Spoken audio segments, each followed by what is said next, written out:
Hi my dear students. So 3.1 हमने finish किया था, तो अब 3.2 से स्टार्ट करते हैं। बहुत सिंपल क्वेश्चन है।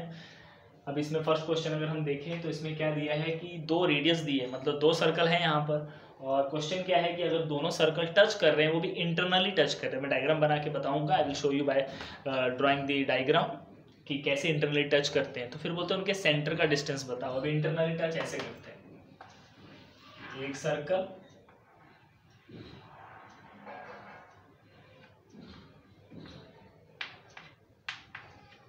ये दूसरा सर्कल, ऐसे इंटरनली टच करते हैं।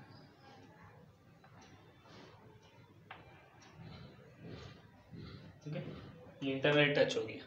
फिर एक्सटर्नली भी देखेंगे, तो इंटरनली ऐसे टच करना है। अभी इनका डिस्टेंस चाहिए, तो कैसे मिलेगा आपको? ये चाहिए, आप यहाँ एक पॉइंट दे दो एम, कि जिस पॉइंट पे वो सर्कल टच, क्योंकि बहुत सिंपल है, जस्ट 1 या 2 मार्क्स के लिए पूछते हैं। अब आपको उनको क्वेश्चन क्या है, उनका distance between their centre. Centre point ये है, ए और बी, ये सेंटर पॉइंट, ये आपको फाइंड आउट करना है। तो कभी भी इंटरनली टच बोलते हैं तो आपको माइनस करना होता है, क्योंकि ये बड़े वाले का रेडियस है और ये स्मॉल वन का रेडियस है। तो लार्जर वन है 4.8 और ये है 3.5। कभी भी इंटरनली टच बोलेंगे माइनस कर दो, एक्सटर्नली बोलेंगे ऐड करो। देखो कैसे, अभी इंटरनली में ये हो गया कि यहाँ तक एक का रेडियस है और ये छोटे वाले का रेडियस है। अगर मुझे ए बी चाहिए तो मुझे ये क्या करना पड़ेगा, माइनस। तो आपको यहाँ शो कर देना है। आप यहाँ पर ये सब लिख सकते हो पहले कि ए एम में से हमने बी एम क्या कर दिया, सब्ट्रैक्ट, ऐसे। और फिर आप मेंशन भी करो ये ग्रेटर वन का रेडियस है और स्मॉल वन का रेडियस है, और फिर वैल्यू कितनी है 4.8 और 3.5, माइनस करोगे 1.3 सेंटीमीटर। अब इसके बाद सेकंड क्वेश्चन जो है उसमें क्या है, एक्सटर्नली टच करना है। एक्सटर्नली टच ऐसे रहते हैं, ऐसे बाहर से। Now here you can see कि सेंटर पॉइंट जो है, यहाँ पे आप एक पॉइंट ले सकते हो एम। ओके, लिख भी सकते हो कि let that point be M where both the circle touch each other externally. Okay, ऐसा लिख सकते हो, कंपल्सरी नहीं है यहाँ पर, ऐसे ज्योमेट्री में लिखना चाहिए, लेकिन हो गया डायग्राम में। तो ए बी और एम, और आपको ए बी फाइंड आउट करना है। तो कैसे मिलेगा आपको, दोनों रेडियस ऐड करना पड़ेगा। ओके, आप नाम लिख सकते हो A M B M. Okay, small large लिख दो। अभी देखो यहाँ पर तो कभी भी एक्सटर्नली आएगा तो ऐड करो, क्योंकि आपको ए एम चाहिए, तो दोनों का रेडियस आपको क्या करना पड़ेगा, प्लस करना पड़ेगा। तो एक का रेडियस है 5.5, इसका मैं लिख देता हूँ 5.5 और ये लिख देते हैं 4.2। तो 5.5 और 4.2 प्लस कर दो, तो ये आ गया 9.7। ओके, तो बस इतना सही है। और यहाँ पे थोड़ा सा रीजन लिख दो, ए डैश एम डैश बी, ऐसे, इट मीन्स कॉलिनियर। तो फिनिश सेकेंड भी। अब थर्ड करें।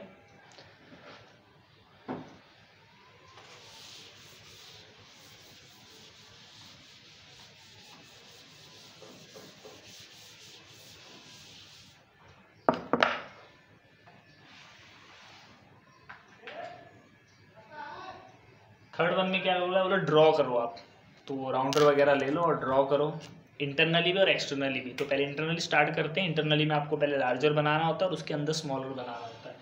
तो पहले लार्ज है 4 centimetre, so you should take radius 4 centimetre with the help of scale, और राउंडर ले लो।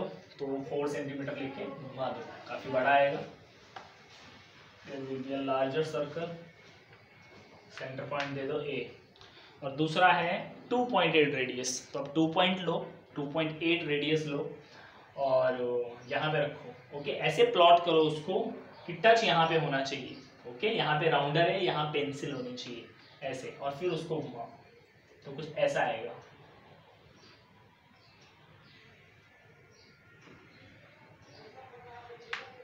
ऐसे भी आ सकता है, अंदर आ जाएगा ये।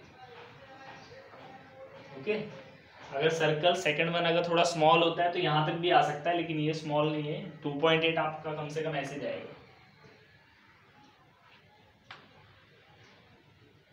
Let me draw diagram. Okay, so the diagram will be like this, ये रहेगा।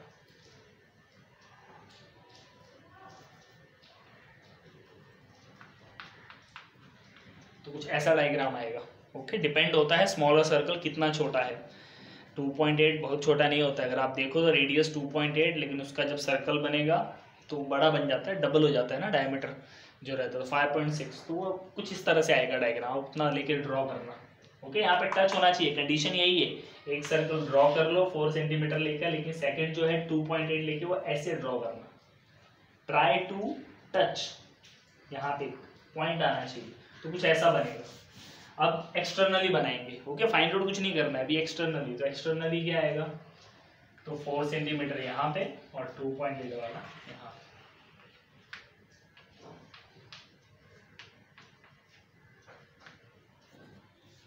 बस ऐसे ड्रॉ करके छोड़ देना, और कुछ नहीं। सो थर्ड वन भी हो गया। अब फोर्थ पे आ जाते। फोर्थ और फिफ्थ थोड़ा लेंदी है।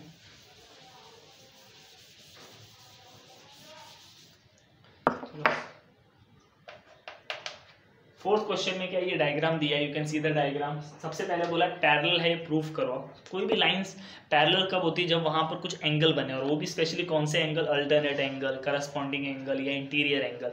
Specially most of the time I have notice that कि अल्टरनेट एंगल बनते हैं। तो if you remember, alternate angle ऐसे होते हैं, एक इधर लेफ्ट में तो दूसरा किधर रहेगा, राइट में। एक राइट में तो दूसरा लेफ्ट में।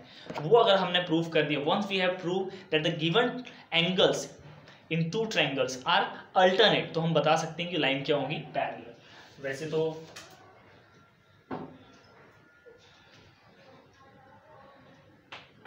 अगर हम डायग्राम देखें तो यहाँ पर दिख रहा है कि ये और ये जो है ना, ये अल्टरनेट एंगल है, देयरफॉर ये दोनों लाइन क्या होगी, पैरेलल। लेकिन सिर्फ लुक्स से मैटर नहीं करता है कि सिर्फ लुक्स में वो अल्टरनेट लग रहे हैं तो हम लिख देंगे अल्टरनेट, नहीं, वो प्रूफ भी होना चाहिए कि दोनों सेम है। तो वो सेम कैसे हैं वो हम प्रूफ करेंगे।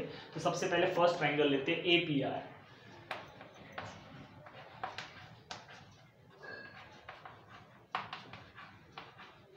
ओके, तो सबसे पहले ये प्रूफ कर दो कि ये साइड और ये साइड क्या है, सेम सेम ही होगी, radius of same circle. Reason लिखो,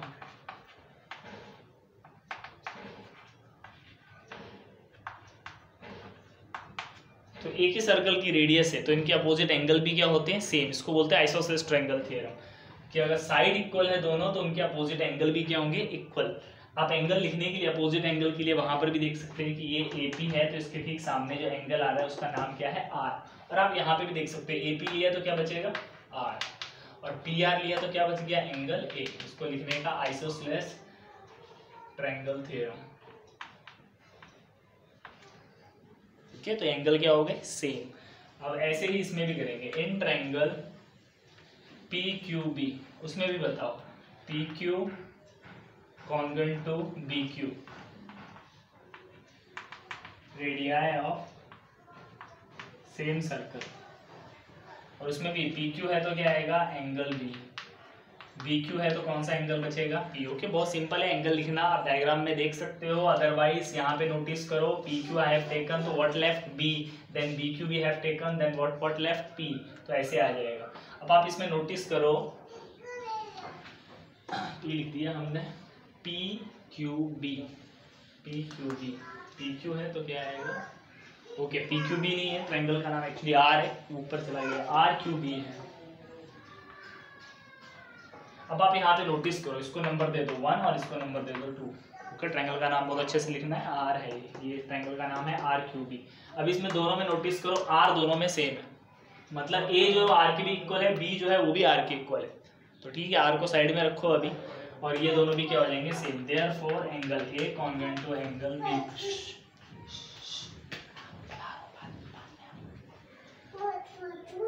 तो R यहाँ पे सेम हो गए, तो जो बच गए एंगल वो भी लिख दो। अब आप देखो, ये A और B प्रूफ कर दिया हमने कि दोनों सेम है। रीजन क्या आएगा, फ्रॉम फर्स्ट एंड सेकंड। तो फर्स्ट और सेकंड से प्रूफ हो गया, सिंस दीज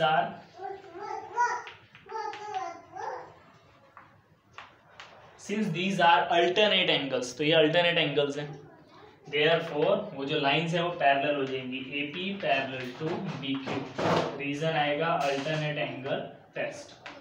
ऐसे फिनिश लिखना। अभी तक सिर्फ फर्स्ट वन हुआ है, सेकंड और थर्ड भी करना है इस क्वेश्चन के अंदर। 3 क्वेश्चन दे हैव आस्क्ड ना, क्वेश्चन नंबर 4। तो अब आ जाते हैं नेक्स्ट पे, रफ कर देता हूँ, अच्छे से देख लो। ये रफ कर रहे हैं। Now the second question, we have to prove that these two triangles are similar. तो सिमिलर बहुत इजी होता है प्रूव करना एज कंपेयरिंग टू कॉन्ग्रुएंट, क्योंकि उसमें 3 चीजें कॉन्ग्रुएंट बतानी पड़ती है, लेकिन सिमिलर में सिर्फ 2 भी बता दिए तो भी काफी है। तो हम 2 एंगल बता देंगे यहाँ पर, अभी तो हमने एक एंगल जस्ट बताया ही था। So in triangle APR and triangle RQB, अभी हमने प्रूव किया था कि angle A congruent to angle B, ये A और B हमने प्रूव किया था। और आप ये एक एंगल ये ले लो, ओके, इसको वहाँ पे जो हमने प्रूव किया था फ्रॉम फर्स्ट एंड सेकंड, उसको नंबर 3rd दे देने का और यहाँ पे लिख देने का from 3rd। Okay, this one you have to do by your own, जो मैंने लास्ट में प्रूव किया उसको नंबर 3 दे देना और यहाँ पे लिख देना फ्रॉम 3rd। अब आगे आ जाते हैं, अब ये एंगल R, लेकिन इसका नेम क्या आएगा, ARP congruent to BRQ। Okay, ऐसे फुल नेम लिखना पड़ेगा क्योंकि R दोनों में है, इसमें भी और उसमें भी है, लेकिन नेम अलग है। तो कैसे, ARP और यहाँ से BRQ ऐसे लिख दो। देयरफॉर हो गए 2 angle equal, therefore triangle APR similar to triangle RQB। So wait a minute, इसको पूरा रोटी खाएगा मेरे से, बोला थोड़ी देर खेलो बस, हो गया। आवाज आई ना, तू मार खाएगी मेरे से।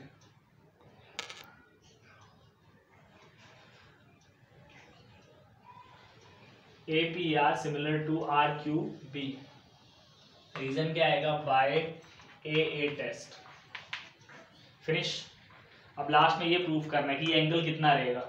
बोल रहे हैं PAR, ये वाला एंगल कितना है 35, तो बोलते हैं ये एंगल बताओ।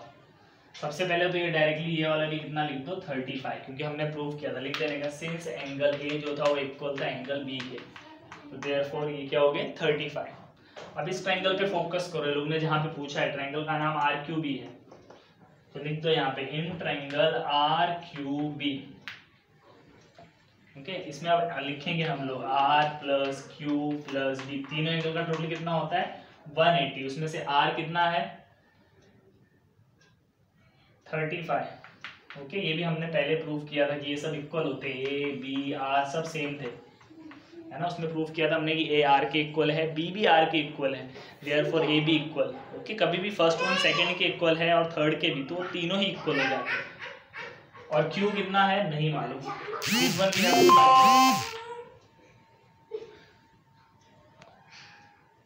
और ये भी 35, तो इसका फुल नेम लिख देते हैं RQB। और 180 माइनस 70 तो कितना आएगा 110। ये हो गया RQB 110। फिनिश, लास्ट हम बाद में देखेंगे। Okay, till then bye bye. तो बस यही था, ट्रायंगल कॉन्ग्रुएंट प्रूफ करने हैं, सिमिलर प्रूफ करने हैं, तो आपको कोई भी 2 एंगल इक्वल बता दो हो जाएगा। और कुछ मेजरमेंट चाहिए तो जो आपने एंगल इक्वल प्रूफ कर दिए, एक का भी one of the measurement is given, तो आप सबका लिख दो ऐसे, और जो बच गया वो 180 में से minus. So till then bye bye, अच्छे से करो।